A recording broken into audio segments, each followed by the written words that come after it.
To New York now, where Prime Minister Jacinda Ardern has faced one of her busiest days, including a meeting with Canada's Prime Minister Justin Trudeau and Chile's President Sebastián Piñera, and speeches at a business forum and a global planet summit.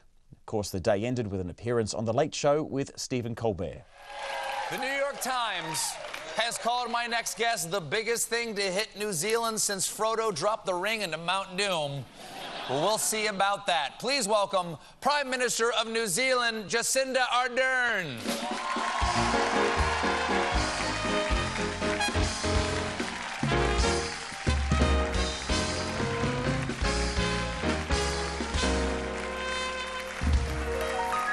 Lovely to meet you. Thanks for being here. Thank you for having me. Just to get out your CV here as quickly as possible. Currently, the youngest female world leader. You are the third female Prime Minister of New Zealand, leader of the Labour Party, and the second elected leader in history to have a baby while in office. That's right. And you actually, who is this? Is this Neve? That's me. This was a lovely shot. This was you at the UN with your baby. Has any leader ever brought their baby to the UN No, before? I'm told it hasn't happened before. That's a first. Everyone was making that noise about my partner, weren't they? Yeah. Right there. That's Clark.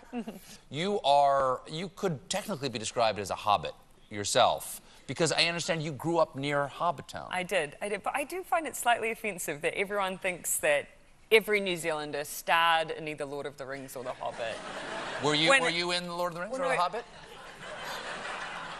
Some of us auditioned but weren't successful, okay? That's all I'm going to say. Did you really audition? I did. Did you? I did.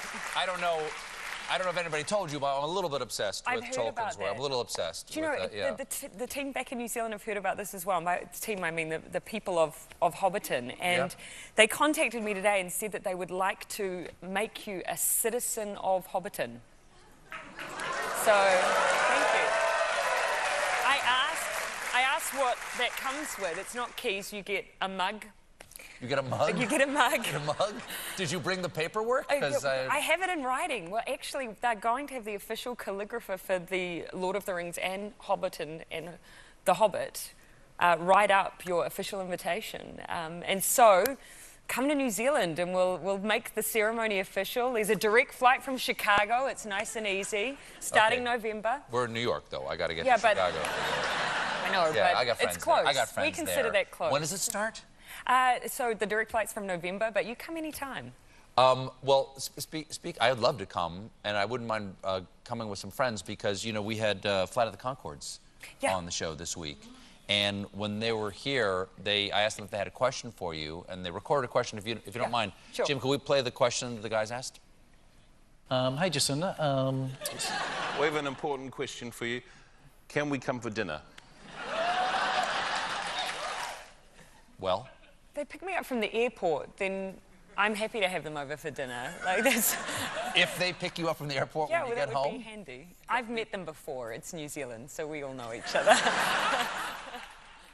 That's a little bit of the Prime Minister Jacinda Ardern's appearance on the Stephen Colbert Show, or The Late Show with Stephen Colbert. You can watch more on that on Prime tonight at 10:35. Our Deputy Political Editor Chris Bramwell was there in the audience, and I asked her what's next for the PM. Yeah, it was funny at the end of the Colbert Show, he said to her, I hope your speech goes well tomorrow and I hope everyone laughs. With her, that is. So that was kind of funny. But yeah, she has her speech tomorrow in the General Assembly. It'll be early morning New Zealand time. And she said that she's going to be talking about New Zealand's values and that she'll just pretty much be talking about the values that New Zealand has had for a long time over successive governments. So that will be in the General Assembly tomorrow. It's getting towards the end of the general debate, which we think will wrap up on Friday local time here, which is Saturday in New Zealand. So she'll have that speech tomorrow. She also has a bunch of other stuff tomorrow too. She has a carbon neutral summit, which New Zealand is hosting.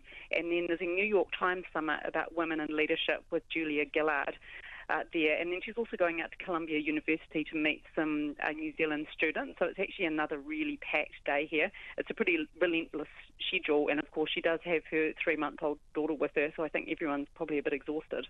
Yes, and of course, behind all the smiles and all the things that are happening around the UN, there's been a lot of tough talk as well. We saw Donald Trump today really accuse the Chinese of getting involved and meddling in the elections in the USA without much proof, and we saw a little bit of the Chinese reaction. Of course, Jacinda Ardern met with Justin Trudeau as well as the Chilean president, all around trade.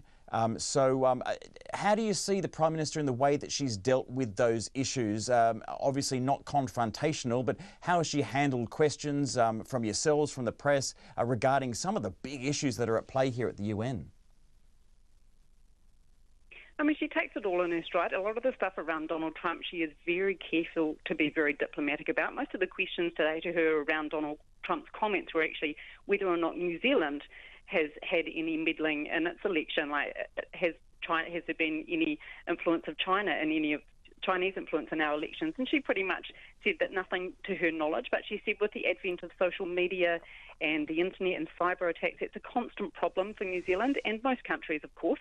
So you can never rule anything in or out, but the questions mostly were kind of from a domestic lens, if you know what I mean, around that kind of meddling in elections. She's been very careful every time there's been comment about Donald Trump to walk a very careful line, I think, because the big picture is that New Zealand and the US are still friends, or very good friends, I think we are at this point, and we still want to resolve the issue of those tariffs, the steel and aluminium tariffs. So I think there's a kind of a very careful line that she's been treading this whole week. That's our Deputy Political Editor, Chris Bramwell, who's in New York.